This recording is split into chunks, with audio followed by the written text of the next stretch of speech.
तो कास्ट कहीं ना कहीं एक बेहतर इंसान बनने से भी रोकती है। Do you agree with this point? मुझे वो आवाज़ अब तक याद है, पीछे के दरवाजे से आवाज़ आती थी, ए बेबे रोटी दे दे। वो रोटी जो दी जाती थी लिटरली फेंक करके दी जाती थी। हाँ, वेद पुराण बहुत ज्ञान की बातें हैं उसमें, बिल्कुल है, ठीक है। हम इतनी बहुत कमाल सभ्यता थे, तो फिर यहाँ कैसे पहुँच गए भाई? वेद पुराण वाले दौर में चलो तो हम कहते हैं अच्छा फिर तो हमको पढ़ने लिखने का अधिकार दोगे नहीं, फिर हमको इस रास्ते पे चलने का अधिकार दोगे नहीं, क्योंकि आप मनुस्मृति पे जाओगे, आप संविधान को नहीं मानोगे। वो बहुत एकदम यूटोपियन सोसाइटी में रहते हैं, उनको लगता है कि सब कुछ बहुत बढ़िया था देश में, और अब मोदी जी आ गए हैं तो फिर एकदम खराब हो गया है। वरना एक जुड़ा हुआ समाज कैसे टूट सकता है अचानक? जो भी अपने आप को लिबरल या प्रोग्रेसिव मानते हैं वो हिंदू मुस्लिम डिबेट पे ज़्यादा ध्यान देते हैं और कास्ट का क्वेश्चन छूट जाता। यार ये बड़ा ही बड़ा गूढ़ प्रश्न है, ठीक है। इस पर मेरी एक्सपर्टीज तो कतई भी नहीं है, और मैं खुद इस बारे में पिछले कई सालों से पढ़ रहा हूँ और सीख रहा हूँ। जो सवर्णों के साथ हमको समस्या नज़र आती है, they do not accept it कि कास्ट प्रिविलेज भी कुछ होता है। वो फिर हमेशा उसको मेरिट से जोड़ देते हैं, हमेशा टैलेंट से जोड़ देते हैं। सुशांत सिंह में वजन लगता है। अभी मैं आते हुए सोच रहा था, जब मैंने कहा ये किस्सा आपको बताऊंगा, तब ऐसा सोच भाई सुशांत सिंह में वजन क्यों लगता है, सुशांत कुमार में वजन क्यों नहीं लगता है? So it's like that. अब जब तक आप प्रिविलेज्ड वाले आदमी को उठा करके ना उस जिंदगी में रखोगे नहीं, तब तक उसे पता ही नहीं चलेगा। कभी कभी ऐसा नहीं लगता इसमें इतना ज़्यादा सिर क्यों खपाएं, चलो काम करते हैं। बट एक बार आप जान जाए तो फिर इससे अनजान कैसे हो सकता है? तो कभी बम्बई इंडस्ट्री में जो एक्सपीरियंसेस हैं कि अरे जाट का तो दिमाग घुटने में होता है। कॉलेज में तो बड़ा आम था, जाट रे जाट तेरे सर पे काट, जाट रे जाट 16 दुनिया काट। जाटों को बेवकूफ़ी समझा जाता है। और जो आजकल फिल्म इंडस्ट्री में बॉयकॉट वाला कल्चर चल गया है, शब्द नहीं है भाई। Bollywood has to improve somehow. तो जब पैसा खर्च करने की बात आती है ना भाई, तो इंसान सबसे समझदारी का काम करता है। फिर वो राइट विंग लेफ्ट विंग सब भूल जाता है, क्योंकि हार्ड अर्न मनी है, अपनी जेब से पैसा जा रहा है, टिकट खरीदना पड़ता है। तकलीफ दोनों तरफ है, बस एक्सेप्ट नहीं कर रहे लोग। अभी आप जो है राहुल गांधी की भारत यात्रा में गए थे, भारत जोड़ो यात्रा, और उसके बाद कह रहे हैं कि आप तो राजनीति में आने वाले, कांग्रेस ज्वाइन करने वाले। तो हमें लगता है बस यही दुनिया है और बस यही कुछ हो रहा है, और यहीं पे क्रांति हो जाएगी। तो होता कुछ नहीं है। ट्रोलिंग बहुत होती है, बहुत गालियां पड़ती हैं, बहुत उल्टा सीधा बोलते हैं। अब उसके इफेक्ट के लिए आप वेट करते रहोगे तो वो फिर पॉलिटिक्स है, फिर आप नेता बनना चाह रहे हो। बार बार विक्टिम कार्ड खेलो, कितने फॉलोवर आए, कितने गए। भारत में अब आजकल जो मीडिया है उसको आप कैसे देखते हैं? मीडिया हाउसेस तो किसी ना किसी कॉर्पोरेट के हाथ में है। एक एनडीटीवी आखिरी बचा था, तो वो भी अब अडानी साहब के पास चला गया है। वो पहले अंबानी साहब के पास था। हाँ, बट तब तक अब इसके बाद बहुत लंबी बातचीत है, इसमें से कितना हिस्सा रहेगा नहीं रहेगा, बट आपके रिकॉर्ड में है। तो बहुत चीज़ें बोलते बोलते मैंने भी सीखी आपसे। ये पूरा रहेगा, ये मनु मीडिया गोदी मीडिया नहीं है।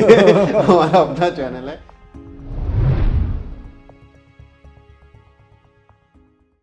जय भीम, स्वागत है आपका हमारी इस खास मुलाकात सीरीज में। आज इस मुलाकात सीरीज में मेरे साथ एक ऐसी शख्सियत है, एक ऐसा चेहरा है, वैसे उनको परिचय की ज़रूरत नहीं है, लेकिन आप सब उनको एक ऐसे अभिनेता के तौर पर जानते हैं जो ना सिर्फ स्क्रीन पर अपने अभिनय से सबको कायल कर लेते हैं, बल्कि असल ज़िंदगी में भी जो रोज़मर्रा की चीज़ें जुड़ी होती हैं इंसान के साथ में, जो अच्छा बुरा हमारे देश में हो रहा होता है, जो भी एक हलचल हमारे देश में हो रही होती है, उन पर भी उनकी राय बेबाकी के साथ हमको देखने को मिलती है। एक आवाज़ ऐसे दौर में जब हर तरफ थोड़ा थोड़ा सा अंधेरा छाया हो, तो वहाँ एक आवाज़ गूंजती है, तो लगता है कि कुछ ना कुछ तो उम्मीद अभी बाकी है। एक ऐसी आवाज़ है सुशांत सिंह जी, अभिनेता हैं, शानदार और मेरे पसंदीदा अभिनेताओं में से हैं। तो आपके साथ स्क्रीन शेयर करना एक प्राउड मोमेंट है, it's a fan moment also. Welcome sir, बहुत बहुत स्वागत है न्यूज़वीक पर। बहुत बहुत शुक्रिया सुमित, बहुत शुक्रिया। और पहले सब दर्शकों से माफ़ी मांगूंगा भाई, गला थोड़ा ख़राब है तो आवाज़ बैठी बैठी मिलेगी, बट चिंता ना करें, विचार एकदम खड़े हुए हैं। वाह। तो वो सिर्फ गला वैसा है, आवाज़ तो आपकी बहुत दमदार है और बहुत ही मतलब मजबूती से बातें बोलते रहते हैं। तो ऐसा क्यों हो रहा है, क्यों बोलने की ज़रूरत महसूस हो रही है? यार इस क्यों का सही जवाब मुझे भी नहीं मालूम है। कुदरतन ऐसा ही हूँ शायद। बचपन में जो संस्कार मिले, नैतिक शिक्षा पढ़ाई जाती थी ना स्कूलों में, अब पता नहीं मुझे पढ़ाई जाती कि नहीं पढ़ाई जाती। उसमें कहा जाता था कि हर नागरिक के कुछ अधिकार होते हैं और साथ में कर्तव्य भी होते हैं। तो शायद टीचर ने कुछ ज़्यादा अच्छा पढ़ा दिया होगा यार, तो वो कर्तव्य अब तक याद है कि डेमोक्रेसी तब तक है जब तक नागरिक अपना कर्तव्य निभा रहे हैं, जब तक अन्याय या गलत के विरुद्ध में आवाज़ उठाते रहें। वो चाहे अन्याय आपका कोई साथी नागरिक कर रहा हो या सरकार कर रही हो, दोनों ही सूरतों में। चाहे सड़क पर कोई किसी का एक्सीडेंट करके भाग जाए जी। तो उसे भी रिपोर्ट करना है भाई, ठीक है ना, या सरकारी बैरिकेड आकर के सामने खड़े हो जाएं तो उसके अगेंस्ट भी आपको खड़े होना है, दोनों सूरतों में। तो कुछ अपने फादर के किस्से सुने, कभी स्टूडेंट यूनियन में हुआ करते थे, रुड़की में आईटीआई कर रहे थे, वो आईआईटी नहीं आईटीआई में थे, तो वहाँ के किस्से सुनते थे। तो आई थिंक कुछ आसपास का माहौल देख करके, किताबें पढ़ करके, भगत सिंह के बारे में पढ़ करके, अपने स्वतंत्रता संग्राम के बारे में पढ़ करके, धीरे धीरे धीरे जो चीज़ें सीखते रहे कहीं ना कहीं अंतर्मन में बस गई। तो आदतन ऐसा हो गया कि भाई जहाँ गलत दिखता है मुझे लगता है आवाज़ उठानी चाहिए। हाँ, ये ज़रूर है कि सोशल मीडिया की वजह से हाल के वर्षों में आवाज़ की पहुँच काफ़ी बढ़ गई है। तो बोलता तो पहले भी था, पर आवाज़ इतनी दूर तक पहुँचती नहीं थी शायद। अब ज़्यादा दूर तक पहुँचने लगी है, तो शायद ज़्यादा नज़रों में आ गया हूँ। वरना अपने स्तर पर कोशिश यही रही कि जहाँ गलत हो रहा है उसके खिलाफ खड़ा हो सकूँ। नेचर ऐसी है, और मैं क्या कि जिस पेशे में आप हैं, जिस इंडस्ट्री में आप हैं, इस इंडस्ट्री से हमें ऐसी विद्रोही आवाज़ें नहीं मिलती हैं। मतलब ठीक है, आपने काम किया, फिल्में की, सीरियल किए, वेब सीरीज़ की, and they are enjoying their parts, वो अपनी ज़िंदगी में खुश हैं, चीज़ें हैं। सामाजिक मसलों पे हमें ऐसी आवाज़ें नहीं सुनाई देती। हाँ, सही कह रहे हैं आप। और सिर्फ हमारी इंडस्ट्री क्यों, मेरे ख्याल तकरीबन जितने भी स्फेयर्स हैं जहाँ पर सक्सेसफुल लोग हैं, चाहे स्पोर्ट्स हो, चाहे कॉरपोरेट वर्ल्ड हो, जहाँ पर लोग पावरफुल हैं, जिनकी आवाज़ मायने रखती है, वो आवाज़ नहीं उठाते हैं हमारे देश में खासकर। अगर आप कंपेयर करें वेस्ट से तो बिल्कुल विपरीत स्थिति है। वहाँ पर बेबाक होकर के लोग अपनी राय रखते हैं, बेबाक होकर एक पार्टी के समर्थन में खड़े भी हो जाते हैं। हमारे यहाँ भी है, पर हमारे यहाँ सिर्फ एक पार्टी के समर्थन में खड़े हो सकते हैं, किसी और पार्टी के समर्थन में आप खड़े नहीं हो सकते। बहुत सारी वजूहात हैं उसकी। डर है, क्योंकि आप जितने ज़्यादा बड़े स्तर पर होते हैं जी, आपके साथ साथ आपके आसपास के बहुत सारे लोग आप पर निर्भर होते हैं। एक बड़ा स्टार जो है, फिल्म जब उसके नाम से चलती है, तो प्रोड्यूसर से लेकर के स्पॉट बॉय, मतलब एक पूरा छोटा सा शहर है जिसकी आजीविका उस पर निर्भर करती है। तो उसे अपनी आवाज़ के बारे में सोचना पड़ता है शायद, कि मेरी आवाज़ उठाने का परिणाम बाकी लोगों पर भी क्या होगा। ये भी वजह हो सकती है। एक वजह ये भी हो सकती है, कुछ लोग शायद वाकई वैचारिक तौर पर जो है नहीं ज़रूरी समझते हैं कि कुछ गलत हो रहा है, नहीं लगता। फिर ईडी और सीबीआई और ये सब भी है ना, तो टैक्स वैक्स इधर उधर सब घुमाते ही हैं मेरे ख्याल से।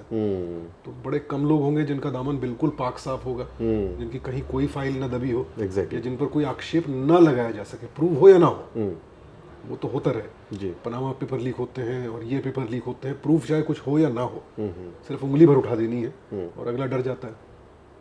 तो इतनी सारी वजह हैं, लेकिन उसके बावजूद बहुत सारे लोग ऐसे भी हैं जो भले ही खामोश हैं, कम से कम वैचारिक तौर पर अन्याय का समर्थन तो नहीं कर रहे हैं। जी, मैं उसमें भी काफ़ी संतुष्ट होता हूँ उस बात से। एक होता है खुलकर अन्याय का समर्थन कर देना, कि हाँ साहब सही है, जो ये कहेंगे वही होगा और वैसा ही होना चाहिए। जी, बहुत सारे लोग अभी भी ऐसे हैं इंडस्ट्री में जो भले ही खुलकर विद्रोह की आवाज़ ना बन रहे हो, लेकिन अन्याय के समर्थन में भी खड़े नहीं हैं खुलकर। तो और अब शायद कुछ कुछ लोग बोलने भी लगे हैं। तो वो कहीं ना कहीं ऐसा लगता है कि इंडस्ट्री में बंटवारा हो गया, दो धड़े हो गए हैं, एक इधर है एक उधर हो गया है, कुछ लोग बीच में हैं जो अभी ऑब्जर्व कर रहे हैं। ये बंटवारा आपको नज़र आता है इंडस्ट्री में? सुमित, पूरे देश में ही है। इंडस्ट्री देश से बाहर तो है नहीं। एग्जैक्टली। जब घर बंट गए तो इंडस्ट्री कैसे अछूती रहेगी? एक ही घर में जहाँ पर माँ बाप जो हैं वो आपके बीजेपी समर्थक हैं और बच्चे जो हैं बीजेपी समर्थक नहीं हैं, तो इस आधार पर बंटवारा हो गया है कि भाई जो बीजेपी समर्थक है वही देश प्रेमी है, उसके अलावा कुछ भी आप करते हैं तो आप देश के गद्दार हैं और देशद्रोही हैं, इंसानियत के दुश्मन हैं। तो इस आधार पर जब घर बंट गए हैं, बचपन की दोस्तियां टूट गई हैं, तो इंडस्ट्री तो बड़ी छोटी सी चीज़ है, इसी देश का आईना है।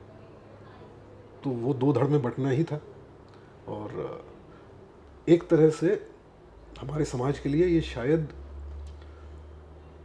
एक पॉजिटिव कदम भी है, क्योंकि अब तक हम लोग एक बहुत बड़े भुलावे में जी रहे थे कि भाई डेमोक्रेसी पूरी तरह से आ चुकी है, सेक्युलरिज्म का राज है ना, जात पात छुआछूत धर्म वरम ये सब हिंदुस्तान नहीं मानता है। हम सब भाईचारे की मिसाल है, हिंदू मुस्लिम सिख ईसाई आपस में है भाई भाई, हर 15 अगस्त और 26 जनवरी को यही होता है, और हम सब सोचते थे यही वास्तविकता है।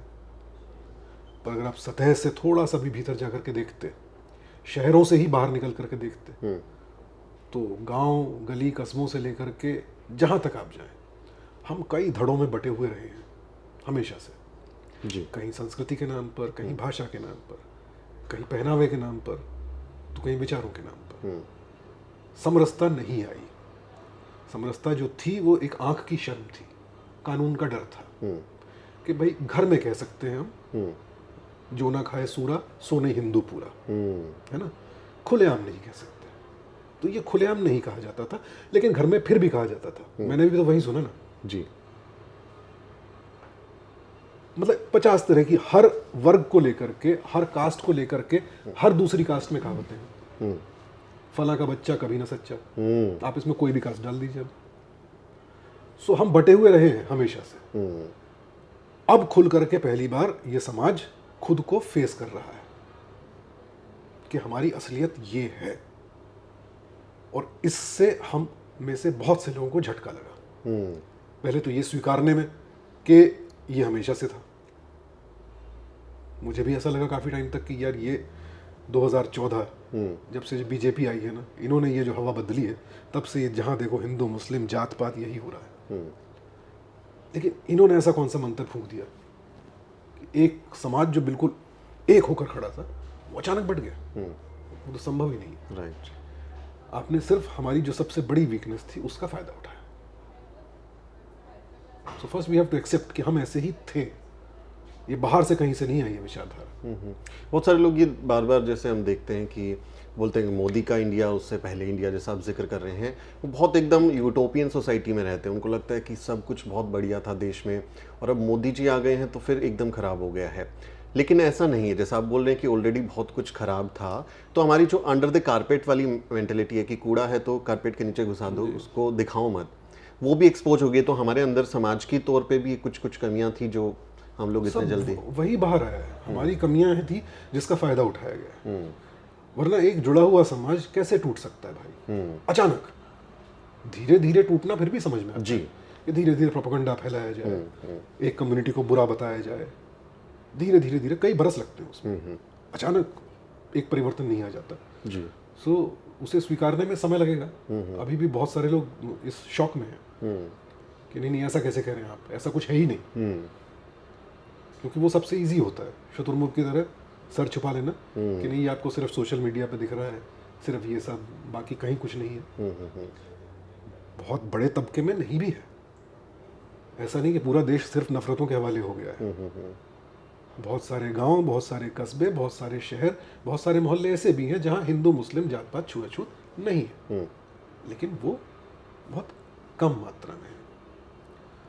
सो ठीक है, लेट पीपल फेस करना अच्छा होता है। सो मैं तो हर नेगेटिव में पॉजिटिव तलाशने की कोशिश करता हूँ यार। ठीक है, जिसने भी किया, जैसा भी किया, कम से कम समाज पहली बार आईना तो देख रहा है। बहुत देर तक नकारेंगे, आईने को तोड़ने की कोशिश करेंगे, लेकिन फिर जाकर के एहसास होगा।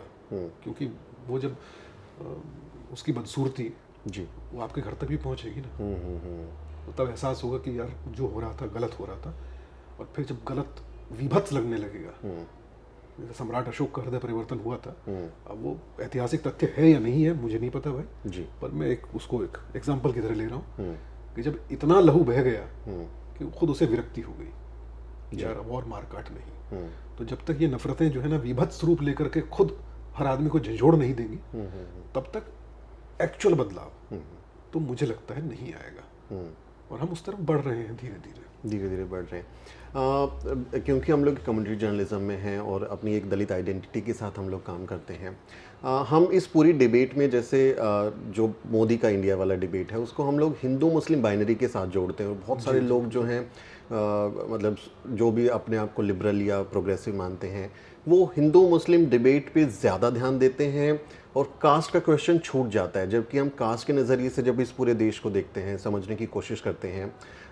जैसे हमारे किसान आंदोलन जब आपसे बात हो रही थी तो लोग कहते हैं कि ये कृषि प्रधान देश है, बट हम लोग कहते हैं कि जाति प्रधान देश है और सब कुछ जातियों में बटा हुआ है। तो इस बाइनरी से, जो हिंदू मुस्लिम बाइनरी है, इससे कहीं ना कहीं उनका एजेंडा तो पूरा होता है, लेकिन दलित आइडेंटिटी का सवाल छूट जाता है। इसको कैसे देखते हैं? यार ये बड़ा गूढ़ प्रश्न है भाई, ठीक है। इस पर मेरी एक्सपर्टीज तो कतई भी नहीं है, और मैं खुद इस बारे में पिछले कई सालों से पढ़ रहा हूँ और सीख रहा हूँ जी। क्योंकि बहुत हद तक शायद मैं भी अनभिज्ञ था। क्योंकि आप जब एक प्रिविलेज्ड पोजीशन में होते हैं, Exactly. जो कि मैं हूँ, हालांकि जाट को अब रिजर्वेशन के टाइप, मैं जाट हूँ जन्म से, जी। तो अब ओबीसीज में शायद माना जाता है, कुछ स्टेट्स में सेंट्रल लिस्ट में नहीं रिजर्वेशन वगैरह दिया गया है। तो बट फिर भी कंपेयर टू आप दलित कहें या शूद्र कहें, जो भी ऑपरेस्ड क्लासेस हैं, हम ऑपरेस्ड क्लास तो नहीं है भाई, जाट जो है डेफिनेटली। तो आप जब एक प्रिविलेज्ड कास्ट का हिस्सा होते हैं तो आपको शायद पूरी जिंदगी बीत जाए और आपको एहसास भी नहीं होगा कि कोई अंडर प्रिविलेज लोग भी होते हैं। और होते हैं तो कहाँ होते हैं भाई, हमें तो नहीं दिखते, आपको नहीं दिखते क्योंकि भाई आप उनके आसपास जाते ही नहीं। एग्जैक्टली। सेग्रीगेशन इतना भयानक है कि आपको पता ही नहीं चलता, unless you are a very keen observer. Manual scavenging जब मैं बच्चा था तो गांवों में, शहरों में भी मैनुअल स्कैवेंजिंग बहुत का आम थी, होती थी। सो मुझे बहुत बाद में, तब तो बहुत छोटा था, कि जो मैला इकट्ठा करने महिला आती थी, कभी कभी उनके बच्चे भी साथ होते थे, वो ले जाती थी टोकरी भर करके, सर पे ले जाती थी। उसके बाद दोपहर को आती थी खाना मांगने के लिए। तो हम सहारनपुर में, मेरा ननिहाल था उस वक्त जी। तो वहाँ पंजाबी का पुट काफ़ी ज़्यादा है, तो पंजाबी हरियाणवी, तो आई थिंक तो ये बेबे बोलती थी शायद वो। मुझे वो आवाज़ अब तक याद है, पीछे के दरवाजे से आवाज़ आती थी, ए बेबे रोटी दे दे। वो रोटी जो दी जाती थी लिटरली फेंक करके दी जाती थी। आपको वहाँ से पता चलना चाहिए कि सेग्रीगेशन कितना बड़ा है। जो रोटी आपको घर में परोस कर दी जाती है, वो आपके घर का जो मैला साफ कर रही है, आपके घर को जो साफ कर रही है महिला, उसको वो रोटी फेंक करके दी जा रही है। सो धीरे धीरे छोटी छोटी बातें ऑब्जर्व करते करते करते करते मुझे एहसास हुआ कि यार कुछ तो है, कहीं कुछ गड़बड़ है। तो इनफैक्ट मेरी आप शुरू की 1-2 फिल्में उठा के देखना, उसमें मेरा नाम सुशांत कुमार मिलेगा सत्या के टाइम तक जी। तो मैं जब 2nd या 3rd में था तो सुशांत चौधरी लिखा करते थे। तो मुझे बड़ा अजीब लगता था, क्यों लगता था मुझे भी नहीं पता, भाई उतने छोटे बच्चे को क्यों समझ में आना चाहिए, नहीं पता। तो मैंने फादर से कहा था कि ये मुझे मतलब अपनी कास्ट बता रहे हैं लोगों को, सबको, ये क्या है, क्यों होना चाहिए, तो मुझे नहीं अच्छा लगता, मैं तो सुशांत कुमार लिखूंगा। फादर वॉज फाइन, बोले ठीक है लिखो। तो तब से जो स्कूल में चढ़ा तो सुशांत कुमार ही रहा, आज तक पासपोर्ट में भी सुशांत कुमार ही है मेरा नाम। ओके। तो यहाँ जब आया तो फिर दोस्तों ने कहा अबे यार ये क्या, दिलीप कुमार, राजकुमार, मनोज कुमार, मतलब ऐसा लगता है बहुत पुराने टाइम का एक्टर आ गया। थोड़ा नाम में वजन ओल्ड होना स्कूल। चाहिए। हाँ, तो मैंने कहा अब क्या करें, लॉजिकली आप सिंह लगा सकते हो या चौधरी लगा सकते हो, चौधरी भी अजीब लगता है, सिंह लगा लेता हूँ। तो वहाँ मैंने नाम चेंज किया, तो सुशांत सिंह में वजन लगता है। बट अभी मैं आते हुए सोच रहा था, जब मैंने कहा ये किस्सा आपको बताऊंगा, तब एहसास हुआ कि भाई सुशांत सिंह में वजन क्यों लगता है, सुशांत कुमार में वजन क्यों नहीं लगता। So that again, it is so entrenched in casteism. आप कहानियां उठा के देख लीजिए, हमारे इस कहानियों के जो हीरो हैं वो सब राठौड़, सिंह, ओबरॉय यही होंगे, सिंघानियाज, है ना। सो इट्स थोड़ा हिलाने वाला थॉट है कि मैं जब 2nd या 3rd में था तब शायद ज़्यादा जागृत था। जब बड़ा हुआ, जब मुझे लगता था अब मैं और जागृत हो गया हूँ, तब मैं सो गया और मैंने कुमार से सिंह कर लिया, क्योंकि सिंह में वजन ज़्यादा लगता है। ओ, तो कास्ट प्राइड और एक प्रिविलेज मिलता है। हाँ ना, बट वो इतना सबकॉन्शियस में जा चुका है ना कि आपको लगता है अरे नहीं, it's just the sound of it, you know, like Chaudhary, चौधर। हम ये थोड़ी कह रहे हैं, बट उस साउंड, वो साउंड अपने आप में वो साउंड क्यों है, उसके पीछे एक हिस्ट्री है यार, एक शोषण, सामंतवाद, 50 चीजें हैं।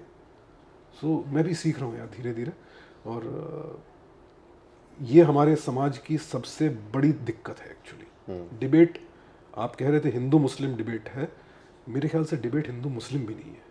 मुस्लिम ने किया क्या यार, आप बताओ तो सही, ऐसा क्या कर दिया है एग्जैक्टली कि हिंदू वर्सेस मुस्लिम डिबेट है। नाम दे दिया गया है, डिबेट हिंदू ही है भाई। और अगर वाकई डिबेट हिंदू करनी है, देन हिंदू को पूरी तरह अंदर देखना होगा कि डिबेट कहां तक ले जानी है आपको, और कहां तक डिबेट है। जो आप दलित आइडेंटिटी और शूद्र, पिछड़े वर्ग, दलित वर्ग, ऑप्रेस्ड वर्ग की बात करते हैं, शुरुआत वहां से करनी पड़ेगी। पहले तो आप हिंदू को समझ ले कि हिंदू समाज क्या है। आप सिर्फ ध्यान भटका रहे हैं हिंदू वर्सेस मुस्लिम से, क्योंकि वर्सेस मुस्लिम करने से पूरा तबका साथ में आ जाता है। आप जैसे ही कॉमन एनिमी हटा दें, जिसको आपने बना दिया कॉमन एनिमी, सडनली असलियत बाहर आती है। फिर हाथरस में आकर के बाहर कहा जाता है अच्छा कानून पर भरोसा नहीं है तुमको। फिर वहाँ पर ठाकुर में बढ़ जाते हैं आप, अछूत में बढ़ जाते हैं, 50 चीज़ें। अजीब है यार, मेरी समझ से परे है। जितना समझने की कोशिश करता हूँ उतना लगता है कि ये है तो है क्यों। कभी कभी ऐसा नहीं लगता इसमें इतना ज़्यादा सिर क्यों खपाएं, चलो काम करते हैं और मज़े करते हैं इंडस्ट्री में, इन सब में क्यों सोचना है? हाँ, बट एक बार आप जान जाएं तो फिर इससे अनजान कैसे हो सकते हैं। या तो अनजान रहे बिल्कुल, वो बड़ा सेफ है भाई, सुखी जीवन जिएंगे, पता ही नहीं चलेगा आपको, नींद अच्छी आएगी, सो जाओ। बट एक बार जब आप जान जाएं कि यार ये गलत हो रहा है और हर पल हो रहा है, हर छोटे गली मोहल्ले गांव में कहीं कभी दलित बेटी को उठा लिया, रेप कर दिया, और मतलब खिलवाड़ जैसा हो गया जी। उसने मूछें रखी तो पीट दिया, घोड़े पे चढ़ा तो मार दिया, प्लेट छू ली तो हाथ तोड़ दिए, जी। मंदिर में नल छू लिया तो मार दिया। अरे भाई हम इंसान हैं, हम विश्वगुरु होने की बात करते हैं। सबसे पुरानी और सबसे बड़ी सभ्यता जिसने दुनिया को शून्य का ज्ञान दिया, और भारत ने शून्य दिया तो तब विश्व आगे बढ़ा, मनोज कुमार के गाने एंड ऑल दैट। हम वो होने की बात करते हैं और ये हो गए हैं। चलिए मैं मान लेता हूँ ये हम नहीं थे, ये भी मान लेता हूँ कि वाकई इतनी अच्छी सभ्यता थी। और हाँ, वेद पुराण बहुत ज्ञान की बातें हैं उसमें, बिल्कुल है, ठीक है, हम इतनी बहुत कमाल सभ्यता थे, तो फिर यहाँ कैसे पहुंच गए भाई? या तो मानो कि कहीं जहां पहुंच गए वो गलत है कंपेयर टू दैट। अगर वाकई विश्वगुरु बनना है, वापस वैसा बनना है आपको, तो सफाई शुरू करो ना। वो भी नहीं करना है, आपको बोलते नहीं ये सही है, ये आप गलत बोल रहे हैं, ऐसा कुछ है ही नहीं हमारे यहाँ। दिन रात सोशल मीडिया पर पढ़ता हूँ, बोले कास्टिज्म कहाँ, कास्टिज्म क्या बात कर रहे हैं, कहाँ होता है। सो अजीब भुलावे में जीते हैं लोग। पर एक बार आप जान जाएं सच, तो फिर भुलावे में जीना बड़ा मुश्किल हो जाता है यार। हमारे लिए तो सर ये दोनों संस्कृतियों का जो एक संघर्ष है, हमको तो बड़ी चिंता होती है। ये कहते हैं वेद पुराण वाले दौर में चलो, तो हम कहते हैं अच्छा फिर तो हमको पढ़ने लिखने का अधिकार दोगे नहीं, फिर हमको इस रास्ते पे चलने का अधिकार दोगे नहीं, क्योंकि आप मनुस्मृति पे जाओगे, आप संविधान को नहीं मानोगे। तो हमारे लिए तो ये जो हिंदू राष्ट्र का एक कथित इन्होंने अपना बना दिया है कि ऐसा कुछ बनाने वाले हैं, तो हमारी तो आइडेंटिटी ही ख़त्म हो जाएगी। It's not about the Muslims, it's about the Dalit identity and the marginalize section.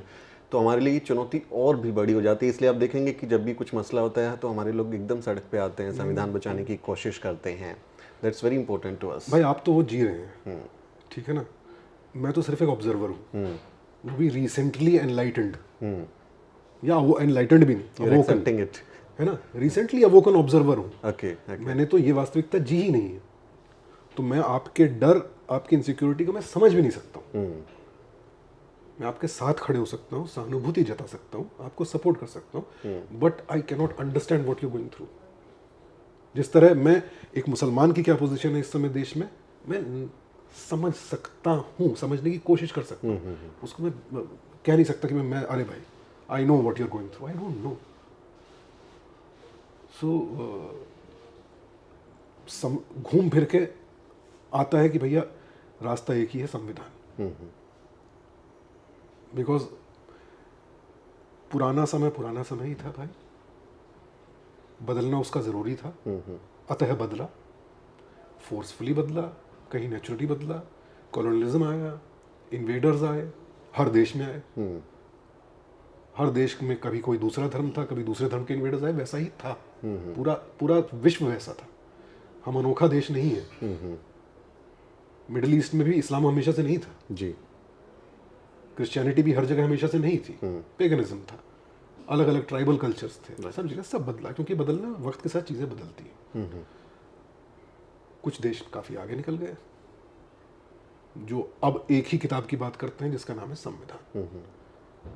और हर संविधान परफेक्ट भी नहीं है भाई, बट संविधान कम से कम ये तो नहीं कहता कि मुझे बदल नहीं सकते आप। जहाँ समय बदल रहा है, समय के साथ मुझे बदला जा सकता है, इससे किसी की भावनाएं आहत नहीं होंगी, कहीं कोई भगवान अपनी कुर्सी से गिर नहीं पड़ेगा, संशोधन किए जा सकते हैं, होते हैं। सो फ्यूचर की अगर बात करते हैं, एक सोसाइटी जहाँ सब समान अधिकार से रह सके, तब तो भाई एक ही सहारा है संविधान, उसके अलावा तो और कोई सूरत नहीं है। तो जहाँ भी है लड़ाई, जिसकी भी है, संविधान के सहारे जो लड़ रहा है, मैं साथ में खड़ा हो जाता हूँ भाई। चलिए, आप एक सही किताब के लिए लड़ रहे हैं, बाकी जो अपनी अपनी किताब के लिए जो लड़ रहे हैं वो मुझे समझ में नहीं आता, मैं तो वैसे ही निरा नास्तिक हूँ। तो ठीक है, आपको अपनी किताब पर इतना विश्वास है, आप अपनी किताब के लिए लड़िए, मैं उसका विरोध तो नहीं कर सकता, बट उसमें साथ भी नहीं खड़े होऊंगा। भाई आपकी किताब, आपके घर की बात, आप जानो है ना? संविधान हम सब की बात है, उसके लिए हम लड़ेंगे, उसको बचाने की जिम्मेदारी भी हमारी है। जैसा आप मुझे जिक्र कर रहे थे, बिजनौर के अपने परिवार के बारे में बता रहे थे, एक जाट परिवार में पैदा होना, फिर उसमें परवरिश होना और फिर बम्बई तक की यात्रा करना, तो इस पूरी यात्रा में बिजनौर से जुड़ी हुई चीज़ें, आपकी परवरिश और जाट फैमिली की जाति से जुड़ी हुई जो एक प्रिविलेज है उस एरिया में, वहाँ पे तो है क्योंकि वो डोमिनेंट कास्ट है, लैंड ओनर्स हैं, बम्बई में नहीं है, बम्बई में तो फिर आउटसाइडर हैं, उधर पे नहीं है, तो उसको कैसे डील किया? Like did you get some kind of privilege और व्हाट? नहीं, ऐसा कुछ नहीं, क्योंकि मैंने कभी उस प्रिविलेज का इस्तेमाल नहीं किया। बिजनौर जब जाते थे, होम टाउन था, तो छुट्टियों में जाया करते थे भाई। तो वो कि भाई हमारे ही कुनबे की धमक है हर जगह, तो सब हमें सलाम करेंगे और ठोकेंगे, वो प्रिविलेज कभी एहसास ही नहीं किया उसका। छुट्टियों में गए, कजन्स के साथ होली, दिवाली, दशहरा मनाया, फिर वापस घर आ गए। तो फादर की जहाँ भी सर्विस हुआ करती थी, PWD में थे, जूनियर इंजीनियर, तो वहाँ तो किसी को फ़र्क नहीं पड़ता था कि आप जाट हैं या क्या है, क्या नहीं है। सो एक्स्ट्रा प्रिविलेज, क्योंकि आप जब एक सरकारी नौकरी में आ जाते हैं तो फिर आपके ओहदे पर डिपेंड करता है आपका क्या प्रिविलेज है। फिर आपकी कास्ट वास्ट उतना मैटर नहीं करती है। आप जूनियर इंजीनियर हैं तो फिर तकरीबन सारे जूनियर इंजीनियर एक ही लेवल पे हैं। Again my experience, we have different experience, again इसलिए मैं रुक गया, राइट, है ना? So and that's a goodness, you are accepting it like openly. सीख रहा हूँ भाई। या सो दिल्ली आया तो एक एहसास हुआ कि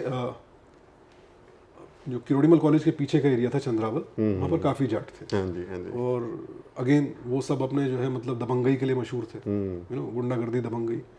तो कुछ से दोस्ती हो गई थी, तो उसका थोड़ा सा फ़ायदा मिलता भी था। बट फिर ये भी पता चला कि जाटों को कितना जो तथाकथित अन्य सभ्य स्टूडेंट्स हैं, शरीफ वाले, सभ्य से शरीफ वाले, वो डरते भी थे, तो साथ में हिकारत से भी देखते थे, यार ये लोग आ गए, अब कैंटीन में आ गए, फिर गंद मचाएंगे। तो मैंने वो भी देखा है कि हम गंद मचाने वाली कौम में भी गिने जाते हैं कई जगहों पर। सो बट उतना कभी झटका नहीं लगा कि या तो हमेशा बिजनौर में रहा होता तो भाई चलो आपका रुतबा अलग है, यू नो, आ गए भाई फला के लौंडे आ गए, गांव के चौधरी। हाँ, तो आप वहाँ के कॉलेज वाले में पढ़े होते तो फिर स्कूल में पढ़े होते तो झटका लगता। दिल्ली आए तो आपकी कोई उतनी वक्त नहीं है, अनलेस आप गुंडागर्दी करें, ग्रुप के साथ मिलकर, ग्रुपिज्म में आ जाए। हाँ, सो इसलिए यहाँ करके ऐसा कोई झटका नहीं लगा। और वैसे भी मुझे हमेशा से ये था कि भाई काम से जान लो, बाकी इसके अलावा मैं कहाँ से आया हूँ, किसका पोता हूँ, पड़पोता हूँ, उससे क्या फ़र्क पड़ता है। तो काम से जान लो आप, उसके बाद आगे बात करते हैं। फिर तो कभी मुझे वैसी तकलीफ नहीं हुई, thankfully. Again you have a different experience, but हाँ, तकलीफ इन द सेंस, मतलब आपकी तकलीफ और मेरी तकलीफ में ज़मीन आसमान का अंतर है भाई। तकलीफ एज इन कि मुझे कहीं तिरस्कार का सामना नहीं करना पड़ा, एज इन या तिरस्कृत महसूस नहीं हुआ कि अरे यार मैं पहले इतना रुबाब था, अब इस शहर में आ गए, यहाँ कोई जानता ही नहीं है। पर जैसे जाटों के बारे में मतलब मैं तो क्योंकि हरियाणा से हूँ, आप भी वेस्टर्न यूपी तो हरियाणवी थोड़ा समझते होंगे। जैसे हमारे यहाँ, मैं थोड़ा हरियाणवी शब्द इस्तेमाल करने वाला हूँ, हाँ, कि जाटों के चौधर, सारी लड़ाई चौधर के पाछे लागी रहे कि हम तो चौधरी हैं। उससे जुड़े हुए बहुत सारे स्टीरियोटाइप्स भी हैं। तो कभी बम्बई इंडस्ट्री में जो एक्सपीरियंसेस हैं कि अरे जाट का तो दिमाग घुटने में होता है, जाट 16 दुनिया 8, इस तरह के बहुत सारे ऐसे स्टीरियोटाइप्स हैं। और अगेन वो कास्ट डिनोट्स हैं, हम लोगों के तो नामी जाति के नामी गाली बना दिए गए हैं। तो जो आइडेंटिटी है उसको लेके कुछ कुछ एक्सपीरियंसेस हुए कभी कि स्टीरियोटाइपिंग में किसी ने देखा हो कभी कुछ? इंडस्ट्री में तो नहीं हुआ थैंकफुली, ऐसा कोई। मैं ज़्यादा घूमता भी नहीं यार इंडस्ट्री में, इतने ज़्यादा ताल्लुकात हैं भी नहीं फ्रेंकली। कॉलेज में तो बड़ा आम था, जाट रे जाट तेरे सर पे खाट, जाट रे जाट 16 दुनिया आठ। तो जाटों को बेवकूफ़ी समझा जाता है, और अगर इन जनरल देखूं तो हम बेवकूफ़ी वाले काम करते भी थे। आई एम सॉरी टू से मतलब किसी के भी झगड़े में कूद जाना, गुंडागर्दी में लगे हुए ज़्यादातर लड़के जो एग्जाम्पल सेट करते थे, अब वो स्टीरियोटाइप आपके सर पर हावी हो जाता है और फिर आप उसी स्टीरियोटाइप को और गाढ़ा करते चले जाते हैं। एक वो भी है, आप उस साइकिल में फंसे हुए हैं। बट हाँ, चौधरी चौधराहट के पीछे तो आई एम सॉरी बहुत कम्युनिटी का बहुत बड़ा हिस्सा उसमें फंसा हुआ है, क्योंकि वो स्टीरियोटाइप आपके सर पे हावी हो चुका है कि भाई हो कुछ भी हो जाए, चौधराहट नहीं जानी चाहिए। जाट की ना तो ना है, एक बार कर चले गए तो ये बड़े टाइम तक मेरे पे भी हावी रहा। स्टीरियोटाइप आप पर हावी हो जाता है, आप स्टीरियोटाइप को आपके ऊपर एक स्टीरियोटाइप आप झेलते हैं। हाँ, एक स्ट्रक्चर में फिट हो गए हैं तो और लेकिन आपका स्टीरियोटाइप चूंकि वो अपर कास्ट वाला है ना, ईगो वाला है, ईगो वाला, आप उस स्टीरियोटाइप को जीना चाहते हैं। ये बड़ा फर्क है, ठीक है, कि भाई जाट की ना तो ना है, तो ये सुना हुआ था, बचपन से सुना हुआ था। अभी चले गए किसी के घर पे, पूछ लिया उन्होंने, अभी खाना खाओगे? ना जी, खा के आए। भूख तो लगी हुई है आपको, मरे जा रहे हो भूख के मारे, लेकिन एक बार बोल दिया जी खा के आए तो खा के आए। अब ईगो पे बात आ गई। तो ये बहुत बड़ा फर्क है भाई, प्रिविलेज्ड कास्ट से होने में। आप उस स्टीरियोटाइप को जीना चाहते हैं, क्योंकि वो स्टीरियोटाइप आपकी छवि को और महान बनाता है। अरे भाई देखिए क्या है, ये है जाट का एग्जाम्पल, ठीक है। और आपको जबरदस्ती अपना स्टीरियोटाइप जीने पर मजबूर किया जाता है कि अरे यार तुम इतना, you need to behave in certain ways कि I belong to this particular caste, इसका एक अपना छवि है, कहीं तो वैसे बिहेव करने का भी प्रेशर है। ट्विटर पर ही 2-4 दिन पहले किसी का पढ़ा था, किसी ने 2 ही लाइन लिखी थी, जिस मंजा से भी लिखी हो, कि यार मतलब लाइट लगाने आया था और 2 स्क्रूज लगाने के 200 रुपये ले लिए। उस पर फिर काफ़ी लोगों में बहस छिड़ गई उस पर कि अब यहाँ स्टीरियोटाइप की बात आ जाती है कि भाई वो अपने घर से निकला, साइकिल पर आया होगा या जैसे भी आया, ठीक है, दिन में उसको कितनी दिहाड़ी मिली होगी, नहीं मिली होगी, नहीं पता आपको। उसने वो 2 स्क्रू किए, आपका तार जोड़ा, लाइट लगाई, आपका काम किया और सिर्फ 200 रुपये ही लिए, ठीक है ना। आपका काम 10 मिनट में हो गया। उस 10 मिनट के लिए उसका ट्रैवलिंग, आना जाना, और उसके बाद उसको दिन में दिहाड़ी मिली या नहीं मिली नहीं भी मालूम है। बट देने वाले को वो 200 रुपये जो है लगता है कि इतने से काम के, वो स्टीरियोटाइप आप पर हावी किया जाता है कि यार छोटा सा काम है। अब जब अपनी बारी आती है तो हर काम डिग्निफाइड है, वरना छोटा सा काम है। सो एक सबनीस हैं जो अमेरिका में रहते हैं, आई थिंक गौरव सबनीस, उसका बड़ा अच्छा थ्रेड पढ़ा मैंने एक। अपना ही देसी भाई उनकी बिल्डिंग में कोई शिफ्ट हुए थे, तो हलवाई हो गई, तो मेल बॉक्स से जब लेटर निकाल रहे थे तो उसने पूछ लिया, यार अभी क्रिसमस आ रही है, तो क्रिसमस पे कितना टिप्स वगैरह जो बिल्डिंग सुपरवाइज़र है कितना देते हैं उसको। तो इसने कहा यार मैं तो $200 देता हूँ। $200? दैट्स हार्डली, यार मेरे रेंट का हार्डली 10% है, साल में एक ही बार दे रहा हूँ। सो बट मैं देता हूँ, बाकी सब अपने अपने हिसाब से देते हैं, आप देख लेना। अब वो बात अपने देसी भाई के दिमाग में अटक गई। फिर वो दोबारा मिला, उनको किसी दोस्त के साथ था और शायद थोड़ा ड्रंक था, तो उसने दोस्त को बताया अपने कलीग को कि अरे ये मिस्टर $200 यही है। तो उस पर थोड़ी जब बात हुई तो विचारधारा जो उसके पीछे ये थी कि भाई $200 आपके लिए कुछ नहीं होगा, बट अगर हर फ्लैट $200 दे रहा है और अगर 100 फ्लैट है, मतलब $20,000 की टिप मिल रही है उस आदमी को, सो उसकी कितनी लिमिट होनी चाहिए। एक ऑप्रेस्ड क्लास का आदमी कितना कमा सकता है उसकी भी एक लिमिट होनी चाहिए। मेरी जेब से कितना जा रहा है उससे फर्क नहीं पड़ता, उसकी जेब में कितना जा रहा है, that is again a different kind of psychology. So बहुत सारी लेयर्स हैं इसमें यार। ह्यूमैनिटी जो है अपने खासकर अपने जो साउथ एशिया में स्पेशली सिर्फ इंडिया को अकेला करना थोड़ा आई थिंक Right. गलत होगा। इसमें चाइना, बांग्लादेश, पाकिस्तान, श्रीलंका एक बड़ा एरिया है जो इसमें शामिल है। दिस इंडियन ये सबकॉन्टिनेंट क्लास स्ट्रगल वाली जो बात है ना, कास्ट एंड क्लास स्ट्रगल बहुत है यहाँ पर। सो ये साइकोलॉजी भी है, सिर्फ इतना नहीं कि मेरी जेब से कितना जा रहा है, टोटल कितना आ रहा है इसकी जेब में, इसकी औकात कितनी है। सो बहुत सारे लेवल्स डिस्कवर कर रहा हूँ and it's a long and hard road for all of us. But हाँ, करना तो पड़ेगा। ये अवेयरनेस धीरे धीरे धीरे ही सही, बट अपने बच्चों में, फिर मेरे बच्चे अपने दोस्तों में कहीं ना कहीं ये अवेयरनेस लाते चलेंगे तो एटलीस्ट कहीं कुछ बदलाव आएगा। जैसे कल किसी ने सोशल मीडिया पर डाला था झांसी का किस्सा, तो उन्होंने शुरुआत इससे की कि कल जो रात को हमने देखा दैट इज़ प्योर करेज। मैंने पढ़ा आगे। सो अपेरेंटली एक कपल थे और फेस्टिव सीजन चल रहा है भाई, क्रिसमस वगैरह ये सब चल रहा है, तो रेस्टोरेंट में बैठे थे। ये जो जिन्होंने अपना डाला था पोस्ट वो बैठी होंगी अपने हस्बैंड के साथ, एक कोई कपल था और कुछ 11वीं के लड़के बैठे हुए थे एक टेबल पर। थोड़ी देर में देखा कि 11वीं के जो लड़के थे वो एक कपल पर काफ़ी तेज़ आवाज़ में चिल्ला रहे हैं। मुड़ के देखा तो क्या हुआ, तो अपेरेंटली एक पति महोदय, वो जो कपल थे, पति महोदय अपनी पत्नी को ज़बरदस्ती शराब पिला रहे थे। अच्छा। पत्नी नहीं पीना चाह रही थी और वो कुछ बात बढ़ी होगी, तो ये 11वीं के बच्चे उठकर खड़े हुए, उन्होंने बोला ये गलत है, अगर वो नहीं पीना चाहती हैं तो आप क्यों पिला रहे हैं। तो बोले मैं पति हूँ भाई इसका, मैं चाहे जो कहूँ, बट वो बच्चे नहीं माने। स्टाफ भी आ गया और अंत उसका ये हुआ कि अगले 20 मिनट पति महोदय चुपचाप बिना कोई जोर जबरदस्ती किए वहाँ बैठे रहे। ये बदलाव है।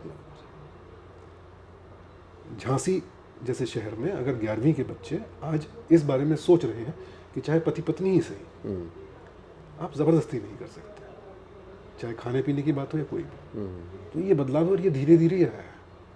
तो आई एम श्योर हम इससे बड़े बदलाव भी कर सकते हैं, पर बहुत धीरे धीरे होंगे, क्योंकि सदियां हैं भाई, सदियों की साइकोलॉजी है बिगड़ी हुई, जिसको हमने नॉर्मल मान लिया है कि वर्ण व्यवस्था तो नॉर्मल है, चूंकि पुरखे क्या कह गए थे। मुझे तो अभी मैंने तो हाल के कुछ वर्षों में सीखा है कि भाई जब आप सवर्ण बोलते हैं तो इसका मतलब ये नहीं कि उसमें ऑप्रेस्ड क्लासेस नहीं है। ब्राह्मण, क्षत्रिय, वैश्य, शूद्र, ये 4 वर्ण हैं। इन वर्ण में जो आते हैं ये सब सवर्ण हैं। बाकी क्लासेस जो बिल्कुल अछूत माना गया वो वर्ण व्यवस्था से भी बाहर है। ऐसे लोग हैं जिन, मतलब शूद्र तो है ही, उनको भी अछूत आपने माना है, लेकिन उनको आपने वर्ण व्यवस्था में रखा है। सो जब सवर्ण, आप कुछ ऑप्रेस्ड लोगों के लिए जब आप कहते हैं सवर्ण, उनसे आप सवर्ण शब्द का इस्तेमाल करते हैं उनके सामने, तब वो आपको बताते हैं कि भाई आप कम से कम वर्ण व्यवस्था में तो हो, हम तो वहाँ भी नहीं है। मेरे लिए ये एक नई डिस्कवरी थी, बिकॉज सवर्ण जब हम कहते हैं तो हम, मेरे लिए मतलब था कि जो उच्च जाति अपने आप को कहते हैं ये सवर्ण लोग हैं। बट वर्ण व्यवस्था में इसका ये डिमार्केशन है, शूद्र है वर्ण व्यवस्था में। यस, ये तो सच है। तो यानी कुछ लोग वो हैं जो वर्ण व्यवस्था से भी बाहर है। तो जब आपने शूद्र की हालत ये कर दी जो वर्ण व्यवस्था में है, तो जो उससे भी बाहर है, मतलब उसके साथ और क्या किया आपने? क्योंकि शूद्र के साथ तो आपने कुछ करने से छोड़ा नहीं। तो जो इस व्यवस्था में भी नहीं है उसको तो आपने शायद इंसान भी नहीं समझा होगा। बिल्कुल नहीं समझा। So it was a revelation. तो बहुत सारी लेयर्स हैं जो किसी नैतिक शास्त्र में, किसी किताब में, किसी स्कूल में नहीं पढ़ाई जाती है। पर अब सोशल मीडिया, इंटरनेट, ये एक ऐसा जरिया आ गया है कि हम धीरे धीरे आंखें खोल सकते हैं कि यार देखो, कड़वा है पर सच है। तो एक्सेप्ट करना जरूरी है। भले ही आपने इसको किया नहीं होगा, डायरेक्टली नहीं किया होगा, आपके पुरखे ने कभी किया है, ठीक है ना, और अनजान रह करके या नकार करके आप एक्चुअली उसको सपोर्ट कर रहे हैं। कास्ट के में हम जिस नज़र से देखते हैं कि कास्ट के बहुत सारे प्रिविलेज होते हैं। जैसे मैं, अगर मेरे साथ कोई वारदात हुई है तो मैं पुलिस स्टेशन में जाऊंगा, तो मेरी FIR लिखने के चांसेस ज़्यादा हैं अगर मैं कथित सवर्ण, so called upper caste category से आता हूँ।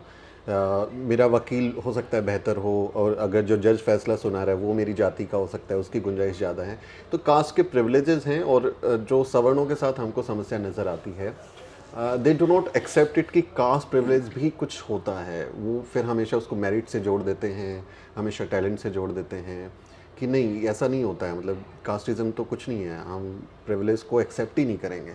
तो they need to accept it that they have some kind of caste privilege which other people those who are the victims of caste are not having it. बिल्कुल, I agree with you 100%। इसमें कोई दो राय, कोई debate ही नहीं हो सकती इस बारे में। इसका बहुत ही एक जो एग्जांपल दिमाग में आ रहा है कि जो लोग पहाड़ों में रहते हैं, ठीक है ना, उनके लिए साफ हवा जो है ना वो प्रिविलेज नहीं है, वो तो नॉर्मल है। हाँ है ना? मतलब प्रदूषण कहाँ है, कौन सा क्लाइमेट चेंज भाई, किस प्रदूषण की बात कर रहे हो आप, कहाँ पे, कहाँ आप सब दकियानूसी बातें हैं, कहीं नहीं होता है ये। उन्हें बॉम्बे भेजना चाहिए, थोड़े दिन, एक दो चार महीने उन्हें वहां से उठा के बॉम्बे भेजना चाहिए, दिल्ली भेजना चाहिए, ठीक है ना, कि भाई साहब ये देखिए आप जो सांस ले रहे हो ना वो प्रिविलेज है, यहाँ ये नहीं है, यहाँ मुहैया ही नहीं है, फेफड़े जल जाते हैं। So it's like that. अब जब तक आप प्रिविलेज्ड वाले आदमी को उठा करके ना उस जिंदगी में रखोगे नहीं, तब तक उसे पता ही नहीं चलेगा। और इसको अगर मैं थोड़ा, मुझे लगता है हमारी डिबेट जो है पूरी जाति की तरफ ही जा रही है बातचीत, बट दैट्स वेरी इंटरेस्टिंग, क्योंकि बहुत ज़रूरी विषय है।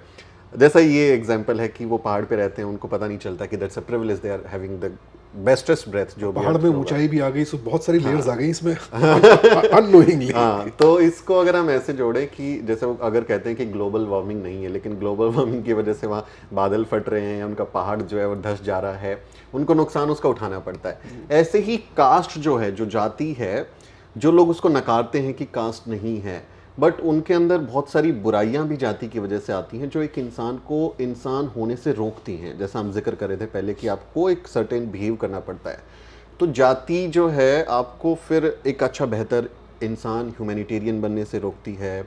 आप सेंसिटिव नहीं होते हैं मसलों को, आप ज़्यादा पैट्रियार्कल हो सकते हैं क्योंकि आप सेंसिटिव नहीं हैं, जेंडर और कास्ट की सेंसिटिविटी आपके अंदर नहीं है। तो कास्ट कहीं ना कहीं एक बेहतर इंसान बनने से भी रोकती है। Do you agree with this point? सिर्फ कास्ट की ही बात नहीं कहूँगा, असलियत को जब आप नकारते हैं, आप रियलिटी को, जो चीज़ एग्जिस्ट करती है उसे आप नकारेंगे, तो आप कितने भी अच्छे इंसान हो, कितने सद्विचार हो आपके अंदर, आप कितना दान पुण्य करते हो, वो आपको और बेहतर इंसान बनने से रोक ही रही है ना, क्योंकि आपने रियलिटी को तो नकार दिया कि मैं जो जी रहा हूँ वही रियलिटी है भाई। मैं सुबह उठता हूँ, पूजा अर्चना करता हूँ, दिन भर किसी का दिल नहीं दुखाता हूँ, ठीक है ना, पर भाई आप इस पोजीशन में हैं कि अगर कोई और किसी का दिल दुखा रहा है, आप उसे रोक सकते हैं, बदल सकते हैं। किसी की एफआईआर अगर लॉन्च नहीं हो रही है, आप उसके साथ जाके खड़े हो सकते हैं। तो आप अनजाने में भी आप बहुत सारी जो अच्छी बातें कर सकते थे, आप उनसे खुद को हटा रहे हैं जी, तो और बेहतर होने से रोक ही रहे ना खुद को।